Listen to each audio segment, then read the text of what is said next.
Welcome friends. বন্ধুরা, public service commission আজকের ডেটে গুরুত্বপূর্ণ দুটি অ্যানাউন্সমেন্ট প্রকাশ করেছে। আমরা কিছুদিন আগেই জেনেছিলাম যে West Bengal works accountant recruitment 2018-এর যে দীর্ঘদিন প্রতীক্ষার অবসানের পর কম্পিউটার এফিসিয়েন্সি টেস্টের যে শিডিউল সেটা প্রকাশ করেছিল। সেখানে কারা যাদের নাম ছিল সে লিস্ট প্রকাশ করেছিল এবং তার কিছুদিন বাদ সেই এফিসিয়েন্সি টেস্টটা কীভাবে হবে, কত মার্কস থাকবে, সেখানে কম্পিউটার অপারেশন এবং টাইপিং টেস্ট দুটো বিষয়ের ওপর পরীক্ষা হবে, সেটাও প্রকাশ করেছিল পরবর্তী সময়ে।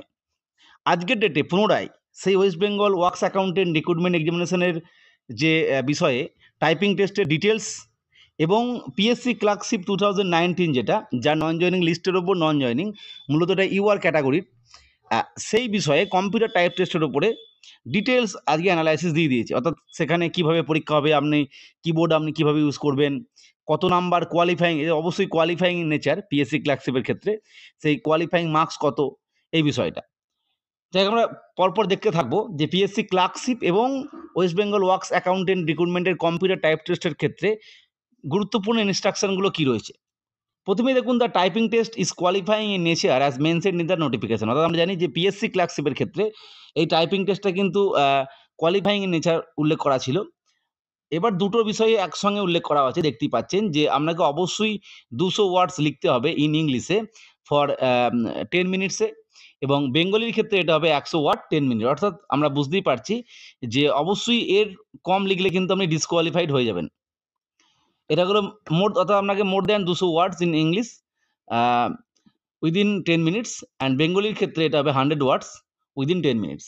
Next 3 number, candidates will be given 5 minutes for trial test for checking of the keyboard and key operation, then the actual typing test will be begin for duration of 10 minutes। অর্থাৎ আপনাকে প্রথমে একটা কিবোর্ড দিয়ে দেওয়া হবে এবং সেই keyboard চেকের জন্য আপনার 5 মিনিট সময় থাকবে, তারপরে কিন্তু 10 মিনিটের অ্যাকচুয়াল টাইপিং টেস্ট শুরু হবে। এরপরে এই কিবোর্ডের ক্ষেত্রে যে বিষয়টা বলে রাখা ভালো, কিবোর্ডটা কিন্তু আপনার কাছে কী ধরনের কিবোর্ড পড়বে সেটা সম্পূর্ণ আপনার ভাগ্যের উপর নির্ভর করছে। যাই হোক, আপনারা যখন টাইপিং দিতে যাবেন তখনই বুঝতে পারবেন। নেক্সট যেটা 4 number, candidates will be given a typed matter in hard copy as manuscript for typing. অর্থাৎ আপনাকে একটা হার্ড কপি দিয়ে দেওয়া হবে লেখার জন্য। 5 নম্বরে বলে দেওয়া হয়েছে যে ওই যে ম্যাটারটা দেওয়া হলো সেটাকে কিন্তু সেখানে 200টা ওয়ার্ডই থাকবে। ফলে যদি কোনো আমরা যখনই শেষ হয়ে যাবে সঙ্গে সঙ্গে কিন্তু আপনাকে কী করা হবে না, রিপিট করতে হবে এই প্যারাগ্রাফটা কি। কোনোভাবেই কপি পেস্ট এই বিষয়টা করা যাবে না, এটা সম্পূর্ণভাবে প্রহিবিটেড, অ্যান্ড এটা ডিসকোয়ালিফিকেশন হয়ে যাবে, অর্থাৎ আপনার কিন্তু বাতিল বলে গণ্য হবে। এছাড়া আপনি যেটা করতে পারবেন না সেটা যে candidates are not allowed to use special keys or special characters or symbol except which is given in the matter of typing. অর্থাৎ অতিরিক্ত কিছু স্পেশাল কিজ, স্পেশাল ক্যারেক্টার বা সিম্বল ব্যবহার করা যাবে না, যেগুলো ওই টাইপিংয়ে দেওয়া আছে সেগুলো বাদ দিয়ে। নেক্সট, যে কোনগুলোকে ভুল বলে গণ্য করা হবে, খুব ইম্পর্টেন্ট। 1 নম্বর হচ্ছে কোনো word, omission of words, insertion of foreign words, অর্থাৎ নতুন ওয়ার্ড যোগ করে দিলেন নিজের মতো করে একটা, বা আপনার কোনো ওয়ার্ড বাদ দিয়ে দিলেন, এটাকে ধরা হবে মেজর মিস্টেক্স। মেজর মিস্টেক্স এই কারণেই বলা হচ্ছে, মেজর মিস্টেক করলে কিন্তু নাম্বারটা বেশি বাদ যাবে, মাইনর মিস্টেকের ক্ষেত্রে নাম্বারটা কম বাদ যাবে। 2 নম্বর হচ্ছে মাইনর মিস্টেক যেটা, omission of punctuation marks and incorrect punctuation marks will be considered as minor mistake. অর্থাৎ পাংচুয়েশন মার্ক যদি আপনি ভুল লেখেন বা বাদ দিয়ে দেন, এইটাকে ধরা হবে মাইনর মিস্টেক হিসাবে। এই মাইনর এবং মেজর মিস্টেকগুলো দেখে রাখবেন, এর উপরে কিন্তু নাম্বার ক্যালকুলেশন হবে। অবশ্যই নাম্বার বলতে এটা কোয়ালিফাইং যে ব্যাপারটা সেটা। Spelling mistake will be considered as major mistake. Spelling মিস্টেকটা কিন্তু মেজর মিস্টেক হিসাবেই ধরা হবে।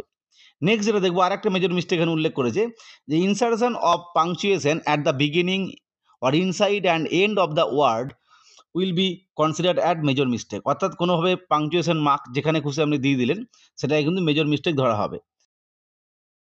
আর একটা মাইনর মিস্টেক এখানে দিয়ে দেওয়া হয়েছে, দেখুন, letters typed in small letter in place of capital letters and vice versa at the beginning or inside and end of a word will be considered at minor mistakes. অর্থাৎ যেখানে capital লেটারের জায়গায় small letter বা small লেটারের জায়গায় capital letter, এই ধরনের বিষয় থাকলে সেটাই কিন্তু মাইনর মিস্টেক হিসেবে ধরা হবে। এবার আমরা দেখব যে মাইনর এবং মেজর মিস্টেক করলে আপনি কত নাম্বার বাদ যাবে। অর্থাৎ আপনার যেহেতু calculation of marks for accuracy, অর্থাৎ 1 নম্বর যত মার্কস পেলেন, দ্য নাম্বার অফ টাইপড ওয়ার্ডস, যতগুলো আপনি ওয়ার্ড টাইপ করলেন সেটা হচ্ছে আপনার মার্কস। তার সঙ্গে বাদ যাবে যতগুলো মেজর মিস্টেক করলেন তার সঙ্গে 0.33 গুণ, এবং যতগুলো মাইনর মিস্টেক করলেন তার সঙ্গে 0.15 গুণ করে এই দুটো টোটাল যোগ করে যেটা হবে এবং যতগুলো আপনি ওয়ার্ড টাইপ করলেন সেটা থেকে বাদ দিয়ে যেটা হবে সেটা আপনার প্রাপ্ত মার্কস। অবশ্যই এখানে কোয়ালিফাইং বলা হয়েছে, তাহলে কোয়ালিফাইং মার্কস হচ্ছে ইংলিশ ল্যাঙ্গুয়েজের ক্ষেত্রে 140 এবং যদি আপনি বাংলায় টাইপ করেন সেক্ষেত্রে 70। এছাড়া qualifying marks for blind LV LDCP এদের ক্ষেত্রে 84 ইংলিশ ল্যাঙ্গুয়েজের ক্ষেত্রে, এবং qualifying marks for blind LV LDCP Bengali ল্যাঙ্গুয়েজের ক্ষেত্রে 42। এছাড়া আপনাকে যে কিবোর্ড ইউজ করা হবে সেটা উল্লেখ করা হয়েছে। এছাড়া বাকি কিছু ইম্পর্টেন্ট বিষয় এখানে রয়েছে যেগুলো মূলত বিভিন্ন যে ক্যাটাগরিগুলো রয়েছে অর্থাৎ মূলত ব্লাইন্ড এলভি এলডিসিপি ক্যান্ডিডেটদের জন্য সেই বিষয়ে উল্লেখ করা হয়েছে 12 নম্বর এবং 13 নম্বর পয়েন্টে। অবশ্যই যারা এই দুটো পরীক্ষার জন্য মানে টাইপ টেস্ট দেবেন অবশ্যই এটা ডাউনলোড করে নিন, ডাউনলোড করে কিন্তু পুরো ক্লিয়ার দেখে নিন বা বুঝে নিন। এই ধরনের আপডেট পেতে চ্যানেলটিকে সাবস্ক্রাইব করে রাখবেন। আজকের ভিডিও দেখার জন্য প্রত্যেককে অসংখ্য ধন্যবাদ।